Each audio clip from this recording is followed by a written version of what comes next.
لا يؤمن أحدكم حتى أكون أحب إليه من والده وولده والناس أجمعين। রাসূল সাল্লাল্লাহু আলাইহি ওয়াসাল্লাম বলেন, তোমাদের কেউ পরিপূর্ণ মুসলমান হবে না যতক্ষণ না তোমাদের মা বাবার চাইতে, তোমাদের সন্তানাদির চাইতে, এমনকি নিজের জানের চাইতে আমি রাসূল তোমাদের কাছে প্রিয় না হব।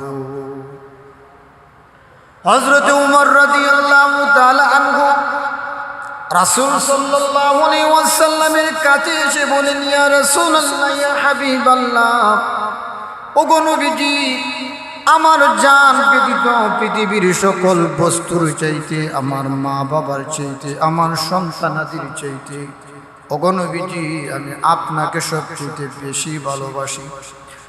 নবীজি বলেন, উমর, তুমি পরিপূর্ণ ঈমানদার হতে পারো নাই। কারণ উমর রাদিয়াল্লাহু তাআলা আনহু বলেছেন, আমার জান ব্যতীত দুনিয়ার সব থেকে আপনাকে বেশি ভালোবাসি। আর রাসূলকে ভালোবাসতে হবে নিজের জানের চাইতেও বেশি ভালোবাসতে হবে, তাহলেই হলাম পরিপূর্ণ ঈমানদার। হযরত উমরের পরে বলেন, ইয়া রাসূলুল্লাহ, ইয়া হাবিবাল্লাহ, ওগো নবীজি, দুনিয়ার সব চাইতে বেশি, দুনিয়ার সকল বস্তুর চাইতে, আমার মা বাবার চাইতে, আমার ছেলে মেয়ের চাইতে, আমার বিবির চাইতে, এমনকি আমার প্রাণের চাইতেও আপনাকে বেশি ভালোবাসি। রাসূল সাল্লাল্লাহু আলাইহি ওয়াসাল্লাম বলে, উমর, এখন তুমি পরিপূর্ণ ঈমানদার লাভ করেছো। আমার ভাইরা, আমার নবীকে আল্লাহ রাহমাতুল লিল আলামিন বানিয়েছেন। পৃথিবীবাসীর জন্য আমার নবীকে রহমত স্বরূপ বানিয়েছেন। আল্লাহ এমনিতেই আমার নবীকে রহমত স্বরূপ বানান নাই। আমার নবীজি দুনিয়াতে উম্মতের জন্য যাহা কিছু করেছেন, আর কোন নবী এই পরিমাণ করেন নাই।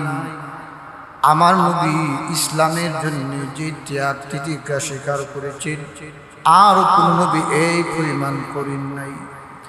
আমার নবী উম্মতের জন্য যেই পরিমাণ কেঁদেছেন, আর কোন নবী এই পরিমাণ উম্মতের জন্য কাঁদেন নাই।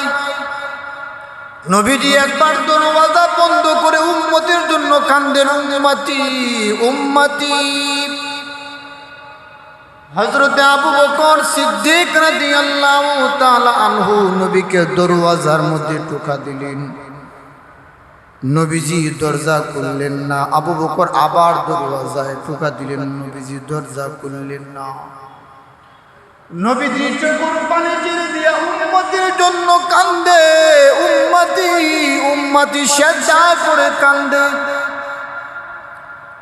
আল্লাহর নবীজি সিজদায় পড়ে উম্মতি উম্মতি বলে কান্দে। আবু বকর ডাকে, ওগো নবীজি, আপনার কান্নার আওয়াজ আমি আবু বকরের সহ্য হয় না, আর কান্দেন না। নবীজি বলেন, আবু বকর, উম্মতের জন্য আমাকে কাঁদতে দাও। আমি হলাম শেষ নবী, আমার পরে আর কোন নবী আসবে না। এই পৃথিবী থেকে যদি আমি বিদায় হয়ে যাই, আমার উম্মতের জিম্মাদার কেউ হবে না।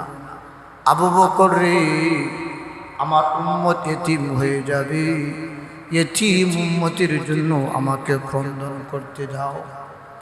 আমার বারা, আমার নবী উম্মতের জন্য এত কিছু করলেন, এই জন্য আল্লাহ পাক আমার আপনার নবীকে রাহমাতুল লিল আলামিন করে বানাইলেন।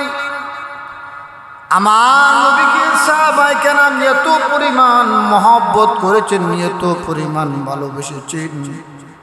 আমরা সাহাবায়ে কেরামের মতো হাজার বছর বাঁচলেও সাহাবায়ে কেরামের মতো আমাদের ঈমান হবে না। জোরে কোন ঠিক কিনা? সাহাবায়ে কেরাম দিনের জন্য নিজের বাড়ি ছেড়েছেন। সাহাবায়ে কেরাম দিনের জন্য নিজের সন্তানাদি উৎসর্গ করেছেন, নিজের মা বাবা উৎসর্গ করেছেন। এরপর একটু দিন থেকে সরেন নাই। আমার ভাইরা, সাহাবায়ে কেরাম দিনের উপর মৃত্যুর আগ পর্যন্ত অটল এবং দৃঢ় ছিলেন। সাহাবায়ে কেরামের ভালোবাসা হাদিসের ভিতরে পাওয়া যায়। সাহাবায়ে কেরাম কি পরিমাণ মহব্বত করেছেন, সাহাবায়ে কেরাম কি পরিমাণ ভালোবেসেছেন। আপনাদের সকলের জানা ইসলামের একটা যুদ্ধ হয়েছে, উহুদের যুদ্ধ। ইসলামের প্রথম যুদ্ধ হয়েছে বদরের যুদ্ধ। ইসলামের দ্বিতীয় যুদ্ধ হলো উহুদের যুদ্ধ। এই উহুদের যুদ্ধ হলো ইসলামের সবচেয়ে কঠিন ভীষণ যুদ্ধ। এই যুদ্ধের মধ্যে হৃদয় বিদারক ঘটনা ঘটেছে। আমার নবীজির দান মুবারকের যুদ্ধের মধ্যে শহীদ হয়েছে। আমার ভাইয়েরা, উহুদের যুদ্ধের মধ্যে আমার নবী রক্তে রঞ্জিত হয়েছেন। উহুদের যুদ্ধে আমার নবীজির দান মুবারক শহীদ হয়েছে। উহুদের যুদ্ধের মধ্যে আমার নবীজির আপন চাচা হযরতে হামজা রাদিয়াল্লাহু তাআলা আনহু শহীদ হয়েছেন। নবীজির প্রিয় সাহাবী হযরতে হানজালা রাদিয়াল্লাহু তাআলা আনহু শহীদ হয়েছেন। নবীজির আরো এক প্রিয় সাহাবী হযরতে মুসআব ইবনে উমাইর রাদিয়াল্লাহু তাআলা আনহু শহীদ হয়েছে। এই উহুদের যুদ্ধের মধ্যে 70 জন সাহাবী শহীদ হয়েছেন। 70 জন সাহাবীদের মধ্যে অধিকাংশই নবীজির কলিজার টুকরা সাহাবী ছিলেন। আমার ভাইয়েরা, উহুদের যুদ্ধের ময়দানে নবীজির চাচা হামজা রাদিয়াল্লাহু তাআলা আনহু কি কাফিরেরা এমন ভাবে শহীদ করেছে, নবীজি হামজা রাদিয়াল্লাহু তাআলা আনহুর লাশ দেখে নবীজি সহ্য করতে পারেন নাই। কাফেররা নবীজির চাচা হামজা রাদিয়াল্লাহু তাআলা আনহু এমন ভাবে নির্মম ভাবে শহীদ করা হয়েছে। হামজা রাদিয়াল্লাহু তাআলা আনহুর দেহ মুবারক থেকে মাথাকে আলাদা করা হয়েছে। হামজা রাদিয়াল্লাহু তাআলা আনহুর নাক কান কেটে চেহারা বিকৃত করা হয়েছে। চেহারা থেকে নাক কর্তন করা হয়েছে, কান কর্তন করা হয়েছে। হামজা রাদিয়াল্লাহু তাআলা আনহুর পেট এবং বুক চিরে কলিজা বের করে আবু সুফিয়ানের স্ত্রী হান্দা বিনতে উতবা নবীজির চাচার কলিজা বের করে দাঁত দিয়ে কলিজা চিবিয়ে ফেলেছে।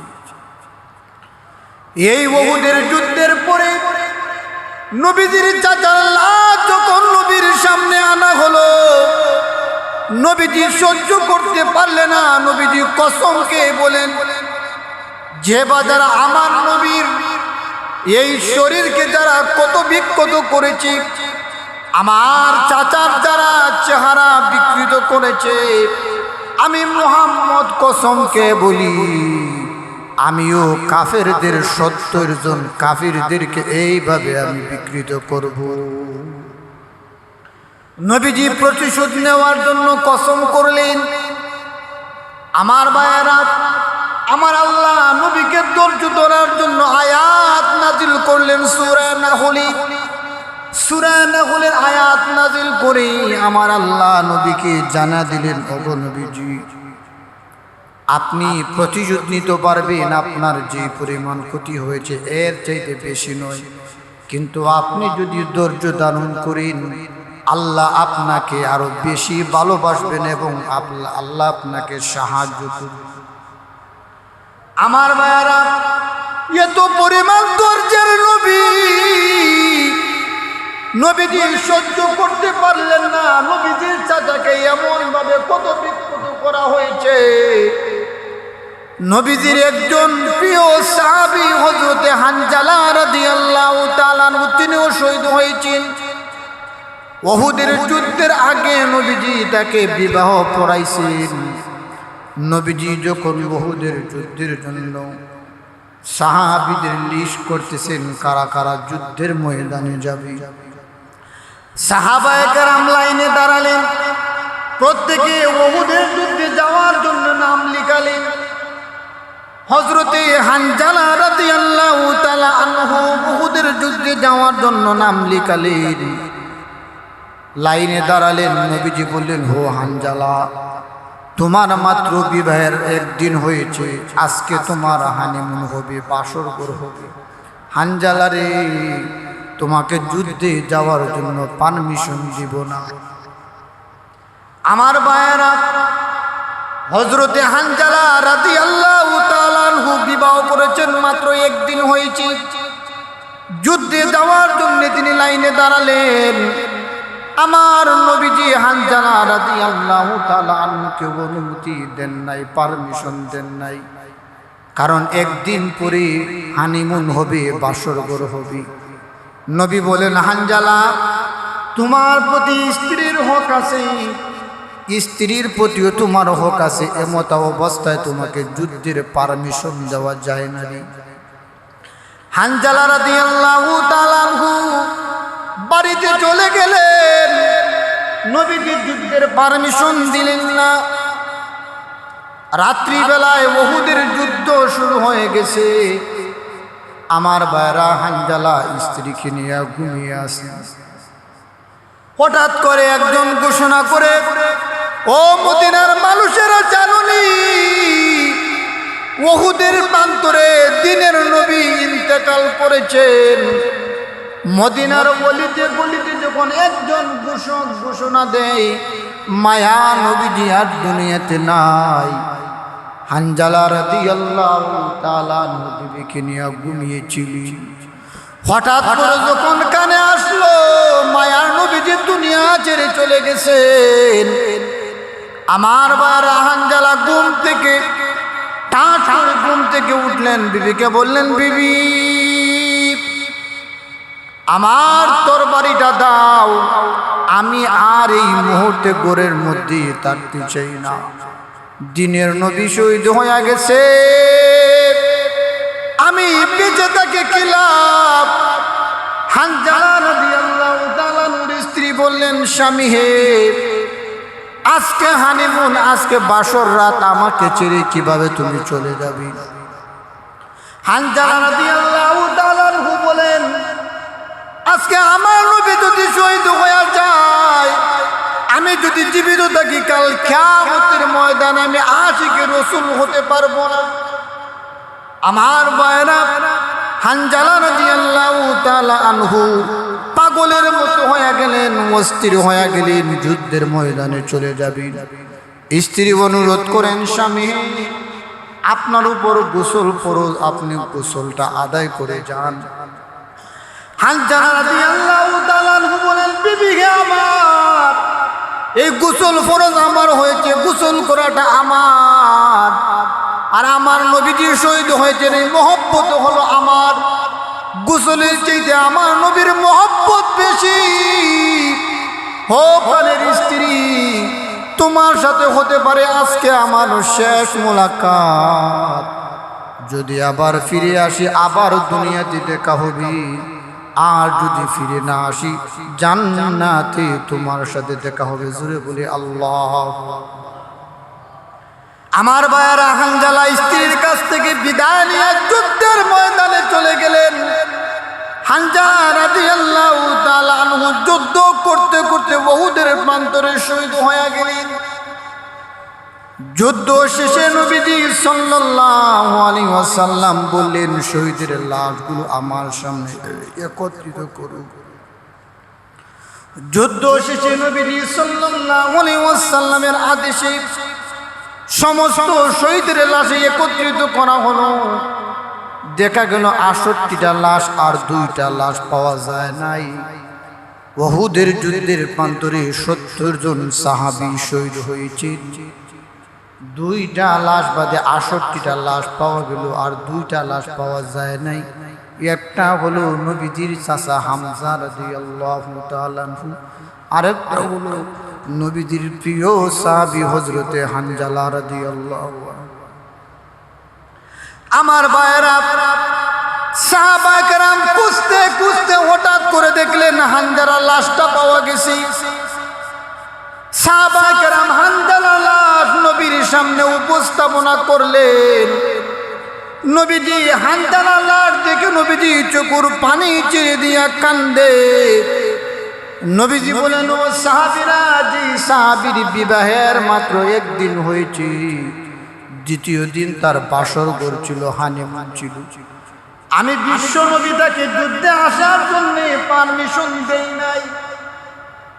আমার সাহাবীর মহব্বত দেখে, ভালোবাসা দেখে আমি সহ্য করতে পারলাম না।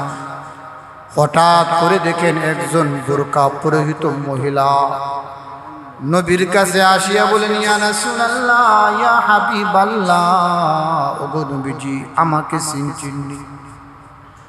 নবীজি বললেন, কে তুমি, তোমার পরিচয় কি?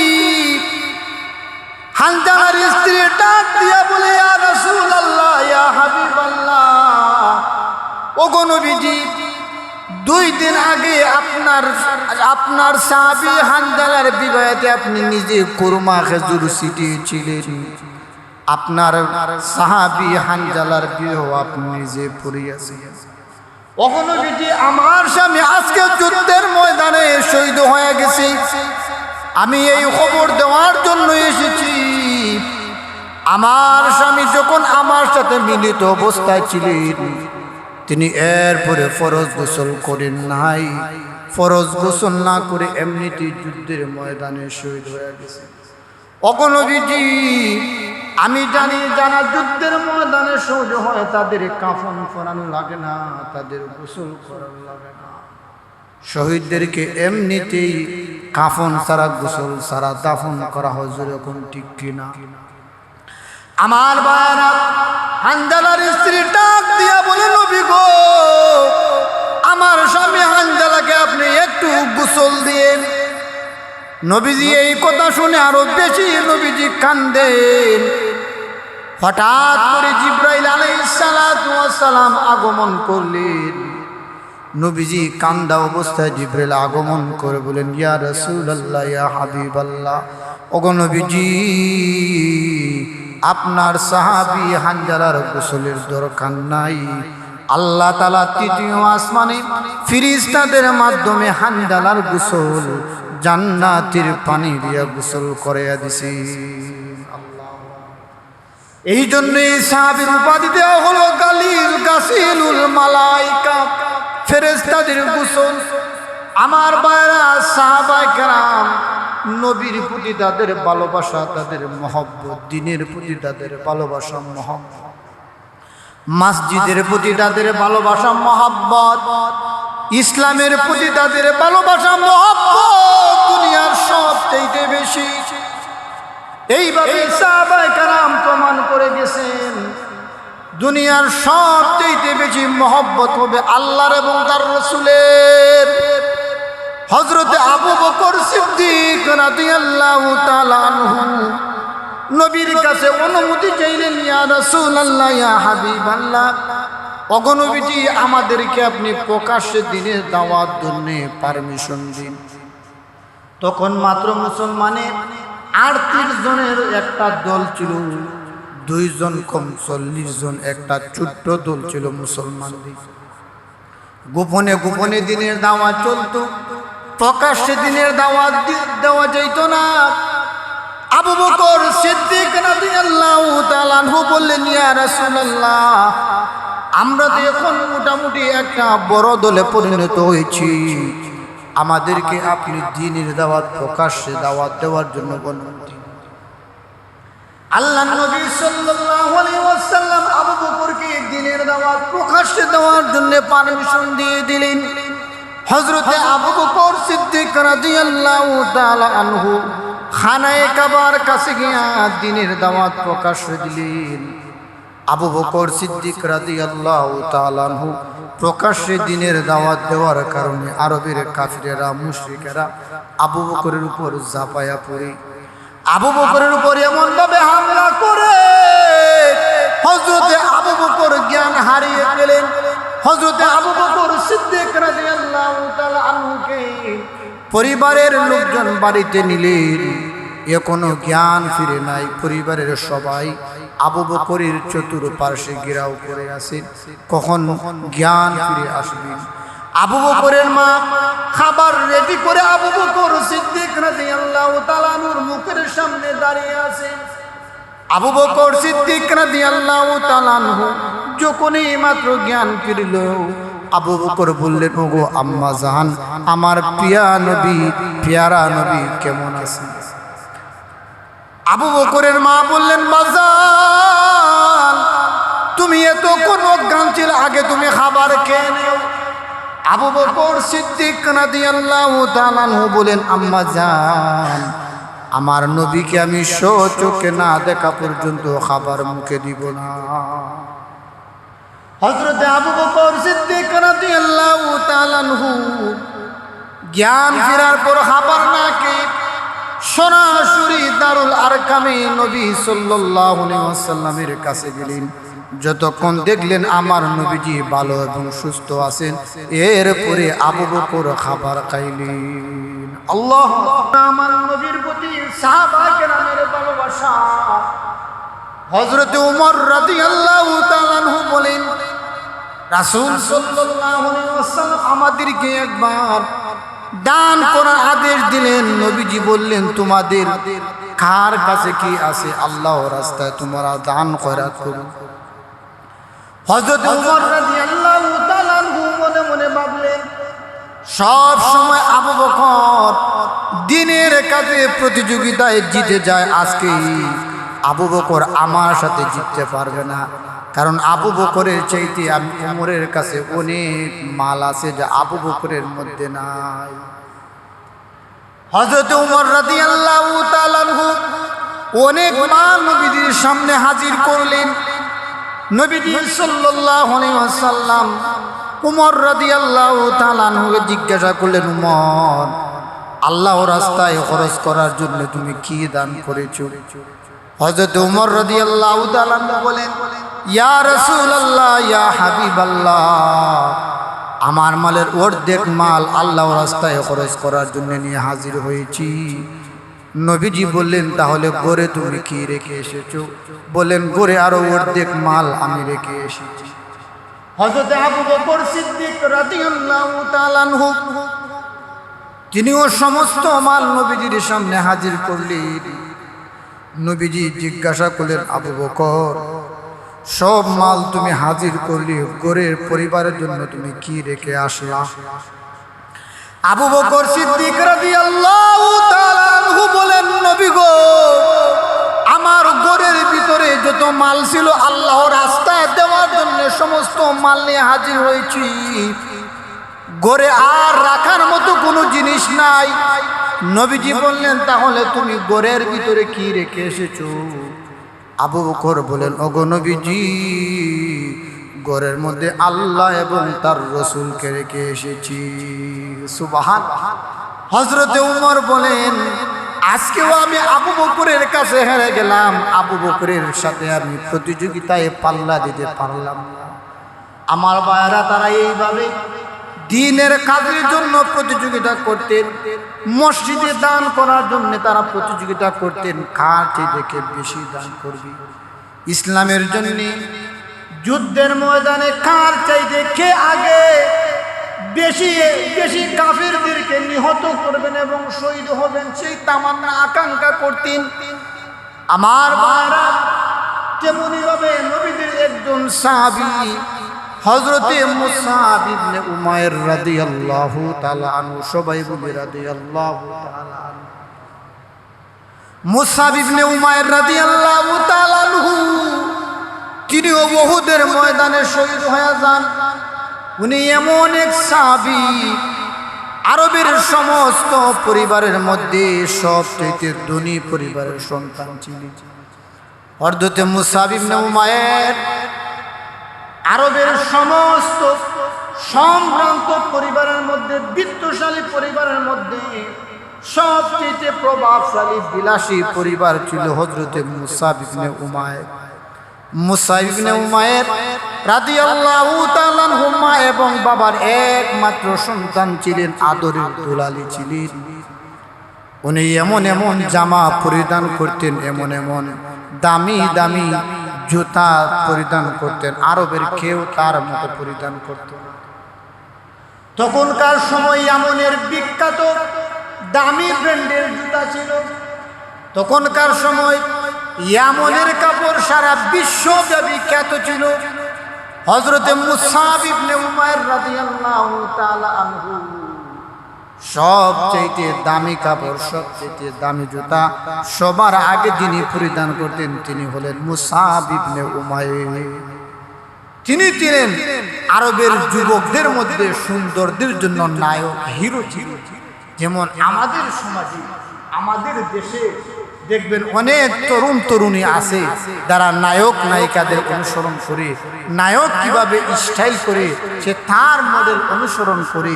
ঠিক ঠিক এমনই ভাবে হযরত মুসআব ইবনে উমাইর মুসলমান হওয়ার আগে তিনি আরবের মধ্যে তরুণ যুবকদের জন্য ছিলেন একজন হিরো। তার আশেপাশের যুবকরা সব সময় করত। তিনি যেইভাবে চুল কাটিং করতেন আরবের যুবকরা চুল কাটিং করত। তিনি ছিলেন আরবের যুবক এবং তরুণদের জন্য একটা মডেল ছিলেন, সুন্দরদের মডেল ছিলেন। হযরত মুসআব ইবনে উমাইর রাদিয়াল্লাহু তাআলা আনহু হঠাৎ একদিন শুনতেন চতুর্দিকে শুধু আলোচনা আর সমালোচনা যে মুহাম্মদ নামে একজন ব্যক্তির আবির্ভাব হয়েছে, সে নাকি একটা ধর্ম, নতুন ধর্ম নিয়ে আবিষ্কার করেছেন। এই সমস্ত কথাবার্তা তিনি শুনতেছেন। কেউ আমার নবীকে পাগল বলে, কেউ জনক বলে, কেউ কবি বলে, কেউ আমার নবীকে জিনে ধরা রোগী বলে। এইভাবে নবীজির আলোচনা আর সমালোচনা মক্কার অলিতে গলিতে চলতেছে। হযরত মুসআব ইবনে উমাইর কানে পৌঁছলো। তরুণ যুবক যারা আছে সবাই বলল, ও মুসআব ইবনে উমাইর, আমাদের মক্কায় একজন লোকের আবির্ভাব হয়েছে, সে নাকি আল্লাহর প্রেরিত রাসূল, তার উপর নাকি কুরআন শরীফ কিতাব নাযিল হয়েছে। ওই ব্যক্তি সম্পর্কে আপনি কি বলেন? হযরত মুসআব ইবনে উমাইর বলেন, ওই ব্যক্তি সম্পর্কে এখনো আমার জানা নাই। আমি সচক্ষে না দেখা পর্যন্ত তার সম্পর্কে আমি আলোচনা করতে চাই না। মুসআব ইবনে উমাইর আমাদের নবী সম্পর্কে জানার জন্য একদিন তিনি লুকিয়ে গেলেন, গিয়ে দেখলেন, উনার সম্পর্কে জানলেন। উনাকে আল্লাহর রাসূলকে নিয়ে নামাজরত অবস্থায় দেখলেন, তেলাওয়াত করতেছেন, নামাজ পড়াইতেছেন। আর তেলাওয়াত শুনে তিনি এত মুগ্ধ হলেন, এত আকৃষ্ট হলেন। উনি তো প্রথম শুনেছেন, তিনি মনে মনে ভাবলেন কত পাঠ্য বইয়ের তেলাওয়াত শুনেছি, পাঠ শুনেছি, কিন্তু এই কোরআনের মতো এত সুন্দর পাঠ আমি জীবনে শুনি নাই। সত্যিকারে উনি আল্লাহর রাসূল বলে, এতে আমার সন্দেহ নাই। আমার ভাইয়েরা, সময় কম, এই জন্য বলতে পারতেছি না। আল্লাহ তাআলা আমাদের সবাইকে দ্বীনের উপর সালাত এবং নবীজির তরিকা মেনে চলার জন্য তৌফিক দান করুন। আমিন। ওয়া আখিরি দাওয়ানা আনিল হামদুলিল্লাহি রাব্বিল আলামিন।